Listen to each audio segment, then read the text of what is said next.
दोस्तों नमस्कार, स्वागत है आप सभी का एक बार फिर से पर्वतवाणी लाइव पर और मैं आपके साथ तन्मय भोगना। दोस्तों चुनावी बिगुल फूंक चुका है उत्तराखंड में और देहरादून में इस वक्त निकाय के चुनाव। भले ही यहाँ पर सर्दी का मौसम हो, लेकिन सर्द गर्मियाँ यहाँ इतनी बढ़ चुकी है कि थोड़ा गर्मी का माहौल भी यहाँ पर हो चुका है। अभी मेरे साथ सौरभ उनियाल जी हैं, वार्ड नंबर 59 पे मैं हूँ और ये चुनाव खोल रहे हैं पिछले 5 सालों की पोल पट्टी। और पोल पट्टी किसकी? हर एक वार्ड में जो कैंडिडेट थे पहले 5 साल, अब उनकी पोल पट्टी यहाँ पर खुलकर सामने आ रही है। तो अभी सबसे पहले सौरभ उनियाल जी मेरे साथ है। नमस्कार सर, कैसे हैं आप? नमस्कार। सबसे पहले मैं पर्वतवाणी का धन्यवाद करना चाहूँगा जो आपने समय निकालकर हमारे पास आए। जी सर, मैं पहले अब यही जानना चाहूँगा, जो इतनी मात्र शक्तियाँ, अभी तक मैं रैलियों में तमाम गया हूँ, लेकिन मात्र शक्तियों का जोर यहाँ पर थोड़ा ज़्यादा है, तो क्या जादू आपने इन पे किया है अब की बारी? ये सब मातृ शक्ति, युवा शक्ति और बुजुर्ग सब मेरे साथ में हैं और आप इनका सबका मेरे पे इनका आशीर्वाद है मेरे ऊपर। क्या लगता है आपको, क्योंकि जो पिछले 5 साल का कार्यकाल अगर मैं देखूं वार्ड नंबर 59 का, सड़कें यहाँ की बदहाल हैं। अभी पिछले 1 महीने पहले मैं भी यहाँ पर आया था, अभी दोबारा यहाँ पर आया। सड़कें यहाँ है नहीं, पानी की यहाँ दिक्कत। एक बारी आप नई गाड़ी लेकर के यहाँ जाए तो टायर पंचर होकर ही वापस आएगा यहाँ से। तो जी बिल्कुल, आपने बिल्कुल सही बोला है। यहाँ पर कोई विकास कार्य नहीं हुआ है। जो विकास कार्य हुआ भी है थोड़ा बहुत, जिन्होंने उनको वो देश की राजनीति करते हैं, जो पिछले पार्षद थे और जिन्होंने उनको वोट दिया बस उनके यहाँ तक ही सीमित रहे और कहीं काम नहीं करवाया। तो ऐसे मुद्दे क्या रहे होंगे इनके 5 साल पहले जो कैंडिडेट यहाँ पे थे, जो जीते थे? क्या मुद्दे थे इनके ऐसे? देखो, मुद्दे तो उसके पास कुछ नहीं है। हाँ। खाली वो देश की राजनीति करता है और उसके पास मुद्दे कुछ नहीं है। और जो थोड़ा बहुत काम भी करवाया है तो उसने अपने विकास के लिए, अपने पिताजी का विकास के लिए, क्योंकि ठेकेदार उनके पिताजी थे और उन्होंने ही राजनीति की है तो अपने पिताजी के लिए की है। जनता के पेट में मारो लात, लेकिन अपनों के पेट में कहाँ से मारें? क्योंकि अभी अच्छा, जैसा भी आपने मेरे को बताया, तो अब की बारी आप यहाँ पे से दावेदारी आपने बढ़िया तरीके से ठोक दी है। चुनाव चिन्ह आप कांग्रेस से हैं और वार्ड नंबर 59 है, तो आपके क्या मुद्दे रहने वाले वार्ड नंबर 59? देखो, जैसे मेरे वार्ड में सबसे पहले तो नशा मुक्त करना है अपने वार्ड को, ठीक है, और खेल मैदान जी बनाना। और अपने क्षेत्र में, जैसे हमारे क्षेत्र में IT पार्क है, तो वहाँ पर अपने क्षेत्र के युवाओं के लिए 30% नौकरी का प्रस्ताव सबसे पहले यही रहेगा। और अपने क्षेत्र को CC कैमरों से युक्त करना है मेरा पहला मुद्दा। अच्छा, ट्रिपल इंजन की सरकार की बात ये लोग कर रहे हैं कि अब पहले डबल इंजन तो यहाँ पे था ही था, हमारे मुख्यमंत्री जी भी थे, हमारे विधायक जी भी थे, अब ये ट्रिपल इंजन की बात कर रहे हैं। इतने टाइम पहले भी 5 साल पहले तक तो ट्रिपल इंजन ही था, तो उसमें कार्य प्रगति पर जब नहीं रहा, तो अब क्या लगता है आपको, अब हो पाएगा ये? आपने देखा होगा ट्रिपल इंजन की सरकार इससे पहले भी थी। अब आप सिटी पार्क को ही देख लो, आप सिटी है ना, स्मार्ट सिटी में इन्होंने नालियाँ बनाई, नाली बनी है तो सांप सरेंडे बने हुए हैं, ठीक है, और नालियों में चौक है और पानी सड़कों पे बह रहा है। और जो स्मार्ट सिटी का पैसा था वो सब डकारा गया जी, स्मार्ट सिटी का पैसा डकारा गया। और इसमें एक बहुत बड़ी और बहुत ही मज़ेदार बात इसमें खुलकर सामने आई है। मैं आपको बता दूं दोस्तों, अभी यहाँ पर एक चीज़ मेरे को पता चली है, जिसमें जो वोटर लिस्ट होती है, वोटर लिस्ट में से कई लोगों के नाम काट दिए गए और 900 करीबन लोग हैं जिनके नाम डबल 3 बार लिस्ट में आ रखे हैं वोट देने के लिए। अच्छा भाई साहब, मैं ये जानना चाहूँगा, जो वो लिस्ट का जो खेल यहाँ पे चल रहा है, 400 लोगों के नाम काट दिए और 900 लोग तो ऐसे जिनके नाम डबल है, मतलब कि 2 बार वोटिंग डालेंगे क्या वो? अब नहीं, ऐसा हम होने नहीं देंगे। डबल तो हम होने देंगे। हमने लिस्टें बना रखी है, जिसके नाम एक बार 3 बार भी है, तो हम उनकी बूथ वाइज अलग अलग लिस्ट बना के, जो चुनाव अधिकारी रहेगा पहले उसके समक्ष रखा जाएगा।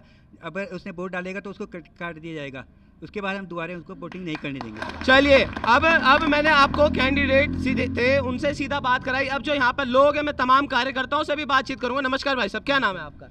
दीपक फरासी जी, पूर्व प्रधान गुजराड़ा मानसी। अरे बाबा, पूर्व प्रधान है आप, तो आपसे तो पूछना पड़ेगा मुझे। तो जो 5 साल पहले कार्यकाल यहाँ पर था, तो कैसा कार्यकाल? नहीं, कार्यकाल था, आप लोगों की संख्या देख करके, क्योंकि अभी तो लोग इस समय लंच पे हैं, यहाँ अभी कुछ ही लोग हैं जी। अब क्षेत्र में जो इतने उसका अपोजिशन हो रहा है या उसका जो विरोध हो रहा है, तो ये ऐसे नहीं हो रहा, उसके व्यवहार से या उसके आचरण से या उसके कार्यशैली से कुछ भेदभाव तो हुआ है कि जो पूरा क्षेत्र खुल करके उसका विरोध कर रहा है।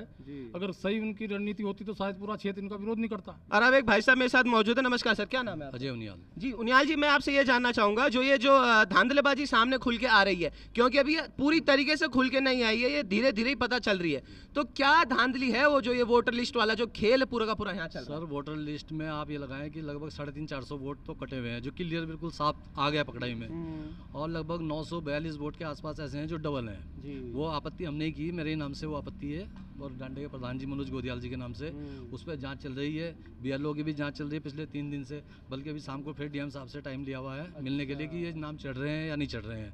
यदि ये नाम चढ़ जाते हैं तो लॉस लगभग मुझे लगता है 200-250 वोट और एक्स्ट्रा बढ़ जाएंगे, मतलब जो बढ़ जाएंगे। तो ये तो जानबूझ के किया हुआ काम है।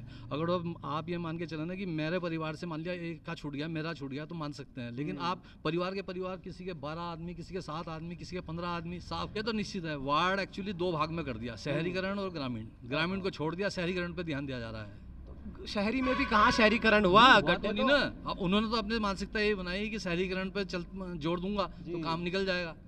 लेकिन अगर जो मूल निवासी हैं गाँव के, जिनके साथ हम और आप आपस में जुड़े रहे इतने साल, उन्हें छोड़ के आप अलग से अगर काम करेंगे तो वो तो अपने लिए दिक्कत आएगी। चलिए, बिल्कुल ये बात दिक्कत तो आएगी, और दिक्कत आई है तो आज ये सभी महिलाएं भी यहाँ पर आप देख पा रहे हैं मौजूद यहाँ पर है। अब मैं मैडम के पास आना चाहूँगा। नमस्कार मैम, क्या नाम है आपका? मेरा नाम है ममता किरसाली। अच्छा, तो घर किस साइड में पड़ता है आपका? वार्ड नंबर 59 में? किरसाली में ही पड़ता है। अच्छा, किरसाली में ही पड़ता है। सड़क कैसी है वहाँ की? बढ़िया है, बहुत अच्छी है। पार्षद जी बोल तो रहे हैं, आज तक उन्होंने 5 साल में झांक के नहीं देखा हमारी तरफ कि क्या हो रहा है। क्या हम खुद लाइटें भी हम खुद अपने पैसों से लाके लगवाते हैं। अखबार में तो मैं कल देख रहा था, बड़े काम गिनाए जा रहे थे। बिल्कुल हाँ, गिनाए जा रहे हैं, उनके वो गिनाए जा रहे हैं जो उन्होंने नई कॉलोनियों में नई लोगों के लिए किए हैं, वो काम गिनवाए जा रहे हैं। और मुझे धमकी भी मिली है कि जीतने के बाद बताएंगे कि एक महिला ऐसी थी जो मेरी पत्नी की बेइज्जती कर रही थी। अच्छा, तो अब देखते हैं क्या होता है।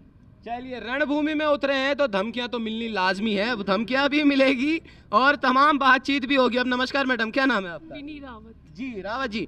मैडम आप यहाँ पर हैं, आपका घर किस साइड पे पड़ता होगा? मेरा वैसे तो उत्तरकाशी है, प्रोला में, बट मैं गुजराड़ा में रहती हूँ, जहाँ सौरभ उनियाल जी रहते हैं। जी, आपके यहाँ की रोड भी बढ़िया है, एकदम अच्छी। वहाँ तो चल के देखो ना, मेरे साथ चलो, वहाँ पर दिखाती हूँ क्या क्या फैसिलिटी है वहाँ पर। पानी वानी आता है?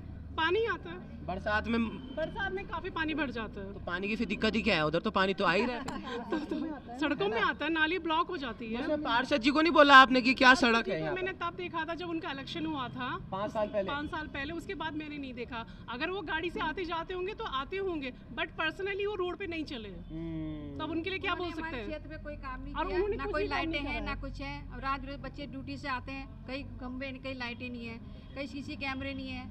रात बिरात कोई बच्चा कोई कुछ हो जाए, कोई बात हो जाए, कहीं भी लाइटें नहीं, आप जाके देख लो कहीं भी। चलिए, अब इस वार्ड में लोगों से बात करके मुझे ऐसा प्रतीत हो रहा है दोस्तों कि यहाँ पर पार्षद जी पार्षद नहीं कुंभ की तरह हैं, जो कई साल बाद आते हैं, वो सिर्फ 1 साल बाद आते हैं, और 1 साल बाद भी आते हैं तो बड़े धमाके से आते हैं। सही बात है मैडम? इलेक्शन होता है तब वो हाथ जोड़ के सबके आगे हाथ जोड़ते हैं कि हम आपके साथ हैं, हम आपके साथ हैं। आज क्यों नहीं है वो? अगर वो साथ में है तो फिर आज क्यों नहीं है, कल क्यों नहीं है, परसों क्यों नहीं है? जो परिवार जो होता है वो बड़े से होता है। जब बड़ा मुखिया सबको छोटे बड़ों को लेके नहीं साथ चलेगा तो किसको लेके चलेगा साथ पे? हो सिंपल है, आज चाहे बीजेपी हो चाहे कांग्रेस हो, सबको साथ लेके चलना है ना। तो आज मैं नहीं मानती कि वो बेस्ट होगा। चलिए, ये बात मैडम ने यहाँ पर बताया। दादी हमारे साथ है। दादी जी नमस्कार, कैसे हैं आप? मैं ठीक हूँ। आप कितने साल से रह रहे हैं इधर वार्ड नंबर में? मैं शुरू से यहीं रहती हूँ, वार्ड नंबर जहाँ सौरभ रहते हैं उसी के पास मेरा घर है। और कितनी उम्र हो गई अभी आपकी? मेरी तो 73 हो गई।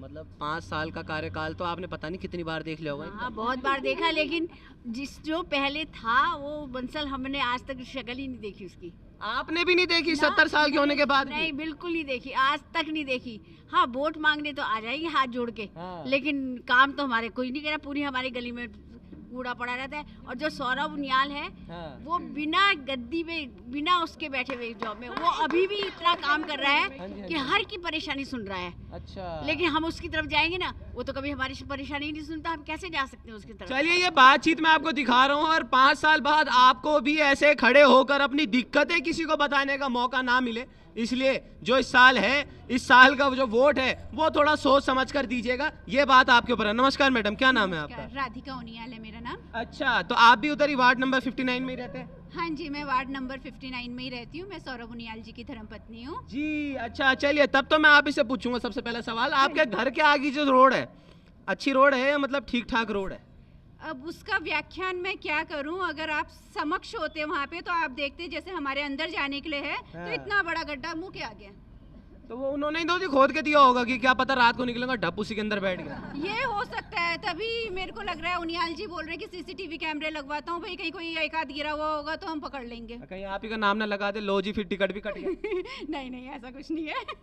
चलिए, ये बात भी यहाँ पर सामने निकल के आ रही है और बहुत ही हैरानी वाली बात है कि सड़क के ऊपर घर से निकलते ही आपको सुबह सुबह गड्ढा मिल जाए, तो दोस्तों क्या होगा उसके बाद तो आप ही को पता है। नमस्कार मैडम, क्या नाम है आपका? नमस्कार, मेरा नाम ज्योति है।